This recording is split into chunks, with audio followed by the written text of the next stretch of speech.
J'espère que vous allez bien, je vous retrouve pour l'épisode 4, je crois, de la fanfiction FNAF. Bon, du coup on se retrouve pour 4 nouveaux chapitres. Oui, cette fois-ci c'est 4 chapitres au lieu de 3.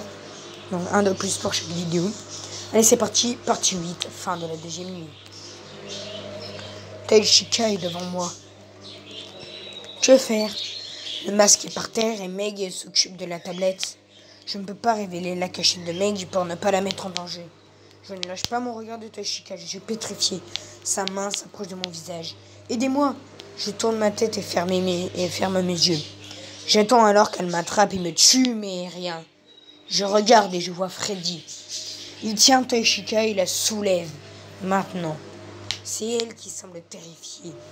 Je me lève et pose ma main sur le bras de Freddy, lui souris et lui chuchote. Relâche-la. Il lâche Taishika qui s'enfuit immédiatement. Il y a Taishika qui vient de retourner sur le stage super rapidement, c'est pas normal. T'inquiète, c'est grâce à Freddy, dis-je en souriant à Freddy qui s'en va. Il est sans doute retourné dans les parties service room. Je retourne m'asseoir et continue la petite routine. Meg, il est quelle heure? Il est 5h57. On part bientôt? J'entends alors un bruit venant des conduits. Je regarde et allume et vois Bonbonne. Bonbonne? Pourquoi? C'est mon travail, je suis obligé. Et puis je trouve ça cool.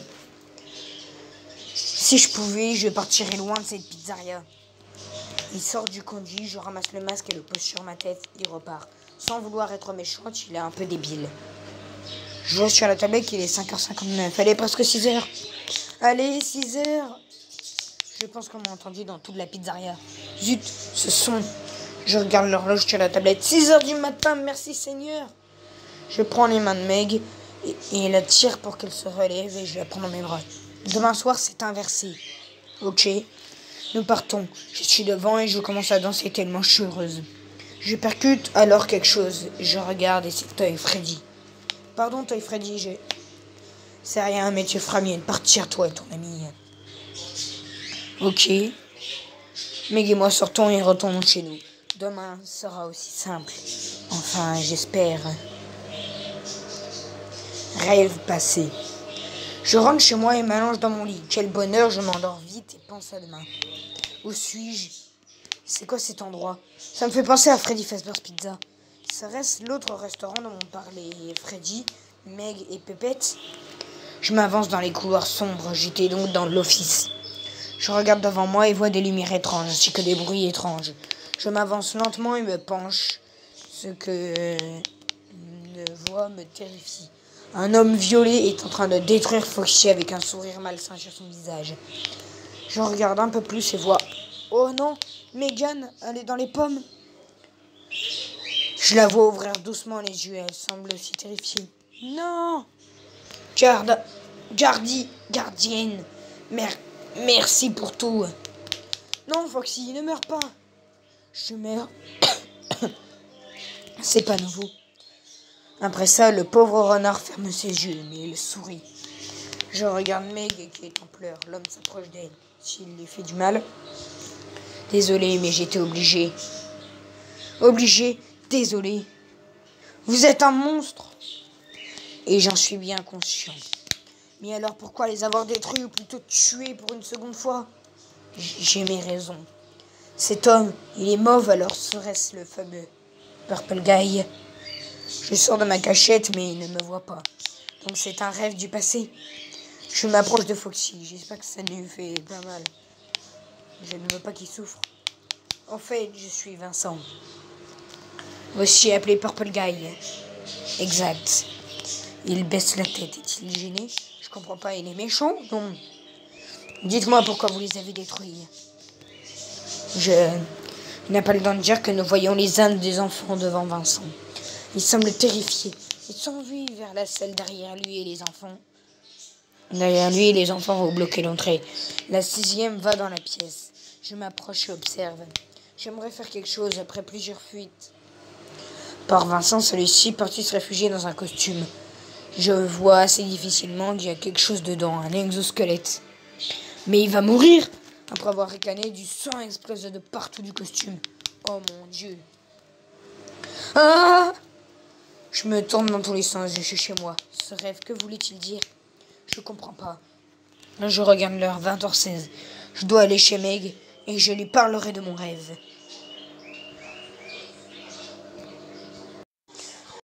Night 3. Finalement chez Megan. Je sonne et attends, elle vient enfin m'ouvrir. Je lui dis bonjour. Megan, j'ai fait un rêve très étrange. Vincent, Springtrap, la Destruction Foxy, moi aussi. Mais comment tu... Je ne sais pas, mais je revois encore ces images. Elle prend sa tête entre mes mains et commence à pleurer. Que dois-je faire? Je la prends dans mes bras pour la réconforter. Malheureusement, ça marche moyennement. Je regarde la photo que j'ai trouvée hier. Meg l'a encadrée. Je n'ose pas bouger, je veux rester là. Au moins, on se réconforte mutuellement. Meg se relève par quelque part, je ne sais où. J'entends, et la voix arrive avec un CD et une radio. Vaut mieux la voir, non? J'ai rajouté des dizaines de chansons, les toys ne nous embêteront plus. Nous partons vers le resto. Je suis devant Meg et je connais bien le chemin. Une fois à quelques dizaines de mètres, je vois quelqu'un entrer dans le resto.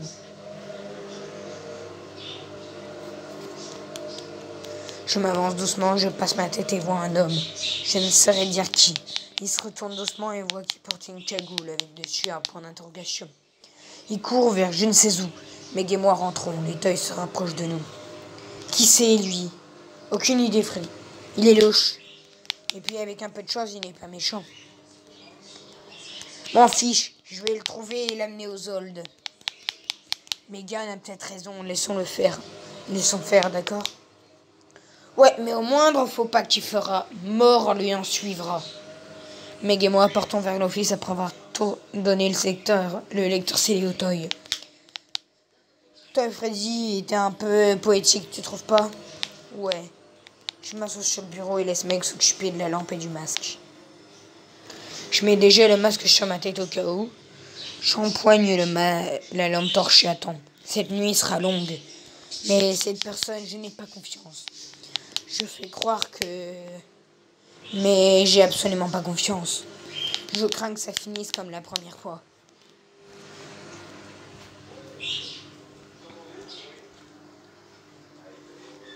Jeremy Fitzgerald.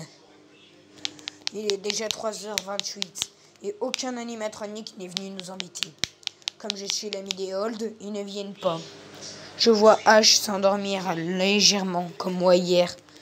J'allume la lampe du couloir de devant et je vois la personne de tout à l'heure. Il s'avance. Dois-je réagir ou rester là?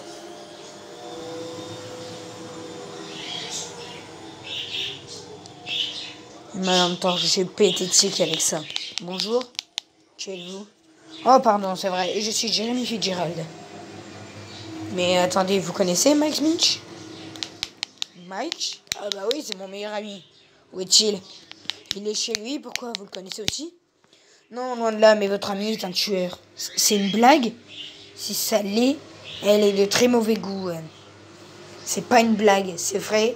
Vincent Johnson l'a dit. Vincent Johnson, c'est un vrai enculé. Il essaye de me tuer et Mike aussi. Il disait comme toi. Comme quoi Mike est un tueur. J'ai défendu Mike et Vincent a tenté de nous tuer. Tu es ami avec ce fou? Il n'est pas fou, je le crois. Tu ne connais même pas Mike. C'est vrai, je ne sais pas à quoi il ressemble. Vincent a toujours été un menteur et tueur. D'après ce que m'a dit Mike, Vincent a tué des enfants. 6 pour être exact. Et comment Mike aurait pu le savoir? En espionnant Vincent? Je sais pas, mais... Et puis, où est Vincent? Dans un costume pour toujours. Il est mort? Non. J'irai le voir, où se trouve-t-il? Chez l'ancien Freddy Fazbear's Pizza. Ok, je sais où c'est. Je sais c'est où alors. Il repart. Alors que moi, je reste là comme une idiote. Pourquoi ça arrive à moi? Passage du temps à 6h, mon bébé. Moi et Meg partons. Tout à l'heure, j'ai entendu un homme parler avec Megan. Je pense que c'est l'homme qu'on a vu en arrivant. Je demande pas à Meg, elle doit être fatiguée. Meg, demain, je vais être seule. Quoi, mais... Je sais que tu adores m'aider, mais je pense que tu as assez subi. Maintenant, c'est mon tour. Si c'est ce que tu souhaites, mais si tu as besoin d'aide, appelle-moi, ok? Oui, t'en fais pas.